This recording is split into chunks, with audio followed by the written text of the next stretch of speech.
Hi everyone, কেমন আছো সবাই? চলে এলাম একটা মিনি ব্লগ নিয়ে। সেই 2 বছর আগে কেক বানিয়েছিলাম, আজ ঠিক করলাম কেক বানাবো। বাজার যেতেই হতো, তাই বাজার থেকে সবজিও কিনলাম আর কেক বানানোর জন্য বেকিং পাউডার, ভ্যানিলা এসেন্স আনলাম। আমি এখানে ছোটো একটা হাতা দিয়ে 3 হাতা ময়দা, 1 হাতা সুজি, একটু নুন, পরিমাণ মতো বেকিং পাউডার, ভ্যানিলা এসেন্স আর হালকা একটু বেকিং সোডা নিলাম।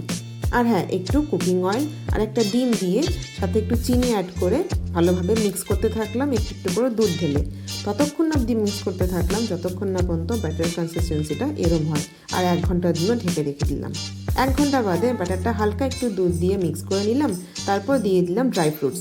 এবার ব্যাটারের দিকে রেডি, আর অন্য দিকে একটা তাওয়ার ওপর প্রেসার কুকার বসিয়ে গরম হতে দিয়ে দিলাম ঘি, আর তারপর ঘিটাকে ছড়িয়ে দিয়ে দিলাম ব্যাটারটা।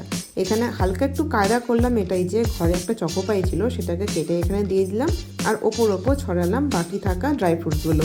ফাইনালি 30 ঘন্টা পর কেক আমার রেডি। পরের ব্লগে দেখা হবে, বাই।